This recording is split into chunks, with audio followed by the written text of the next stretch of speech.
Boy, oh boy, do we have a lot to talk about Chicago Bears Nation. Today was one of the ugliest days in Hallis Hall. There's so many stories to go over. I'll try to get all of them, but first I'm going to address the biggest elephant in the room.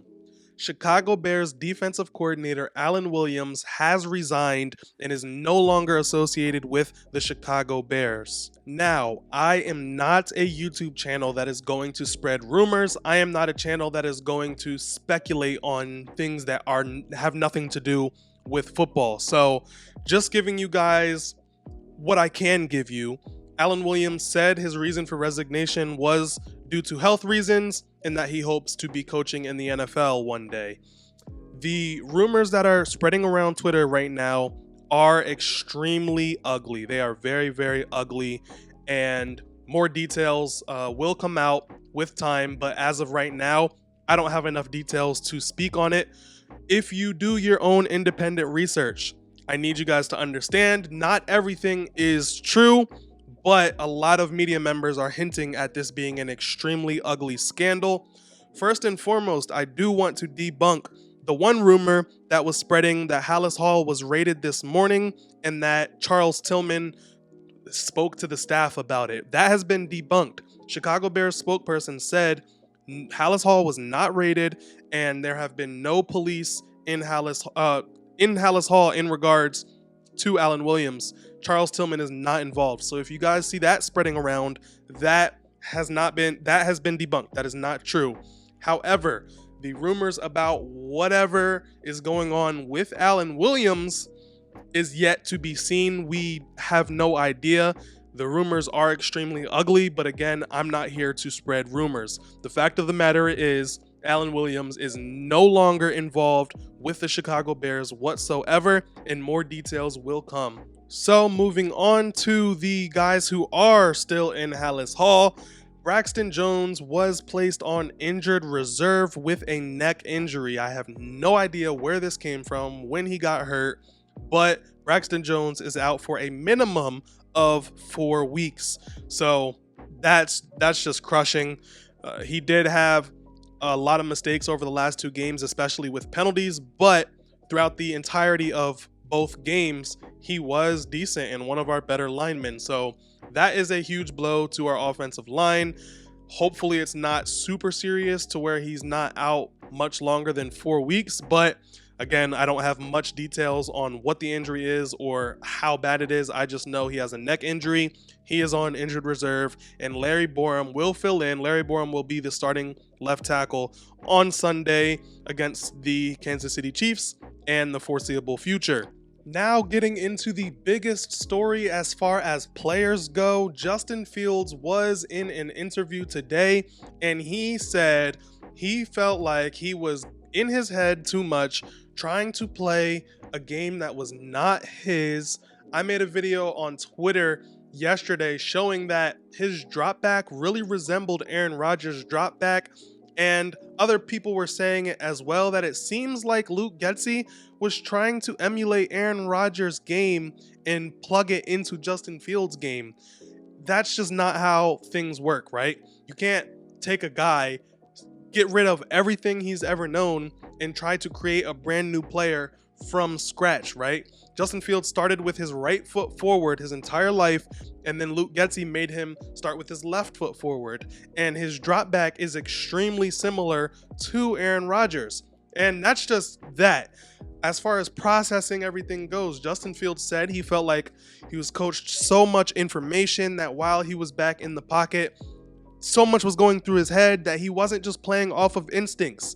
And he vowed to play his game, quote unquote, his game in this upcoming game and for the foreseeable future. Instead of trying to emulate other people, he's trying to do what got him to the league in the first place. And later on, that quote was taken out of context. People said that he was blaming coaching. He was blaming the coaching staff for his problems. Justin Fields called the media into the locker room after practice a few hours later and clarified he was not blaming coaches. He said, fact of the matter is, I can play better. I need to play better. He put all accountability on himself. He's not blaming the coaches per se, but he was saying that he tried to be like someone else. He tried to have too much going on in his mind while playing. And now, hopefully, we see it on the field. Talk is cheap, right? But hopefully, he starts to play his game and gets back to looking like that electrifying player he was last year with added talent around him, such as DJ Moore. So anything good can come out of today. I really hope that Fields does look like himself a little bit more confidence-wise. Hopefully he's more decisive. Hopefully, if nothing's there or if he doesn't see anything, he scrambles and runs for yards like he did last year instead of taking unnecessary sacks. I can't defend him missing wide open guys. Nobody can. I can't defend guys, wide receivers clapping because they're wide open and Fields misses them. I can't defend that. But taking sacks is just even worse. So if you're gonna miss a guy, or if no one is open, use what God gave you. Use those legs, scramble, keep your eyes open, get out of the pocket, try to make a play. Do what you do. Justin Fields is a playmaker. He has to go back to trying to make plays.